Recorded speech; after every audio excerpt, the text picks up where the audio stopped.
বুধবার রাজ্যে মহিলা মোর্চার পক্ষ থেকে এক সাংবাদিক সম্মেলন করা হয় আগরতলাস্থিত কৃষ্ণনগর প্রদেশ কার্যালয়ে। উপস্থিত ছিলেন বিজেপির প্রদেশ সাধারণ সম্পাদিকা পাপিয়া দত্ত, মহিলা মোর্চার রাজ্য সভানেত্রী ঝর্ণা দেববর্মা সহ অন্যান্যরা।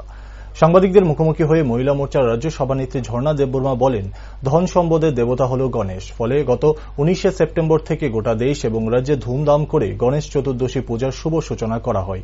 ঠিক সেই লক্ষ্যে এতদিন ভারতবর্ষের একটি ঐতিহাসিক দিনেরও সূচনা হয় দেশের প্রধানমন্ত্রী নরেন্দ্র মোদীর দ্বারা, যেখানে সংসদে মহিলাদের জন্য নারী শক্তি বন্ধন নামে একটি নতুন বিলের ঘোষণা করেন দেশের প্রধানমন্ত্রী।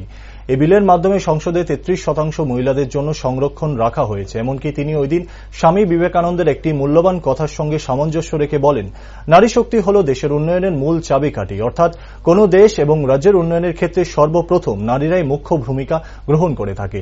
শুধু তাই নয়, প্রধানমন্ত্রীর ঘোষিত এই ঐতিহাসিক বিলের দ্বারা আগামী দিনে সংসদে 181 জন মহিলা সাংসদ পাবে বলে জানান মহিলা মোর্চার সভানেত্রী ঝর্ণা দেববর্মা। 19শে সেপ্টেম্বর গণেশ চতুর্থী। এই গণেশ চতুর্থীর শুভ দিনে, শুভ লগ্নে সংসদে মহিলাদের 33% আসন সংরক্ষণ বিল পেশ করেন ভারতবর্ষের যশস্বী প্রধানমন্ত্রী নরেন্দ্র মোদী। এই বিলের নাম নারী শক্তি বন্ধন। এই দিনটি ইতিহাসে অমর হয়ে থাকবে। স্বামী বিবেকানন্দ বলেছিলেন যে নারী শক্তির উত্থান এবং বিকাশ কখনো আমাদের দেশ বা যে কোনো দেশেরই বিশ্বের দরবারে 1 নম্বর পৌঁছতে পারে না।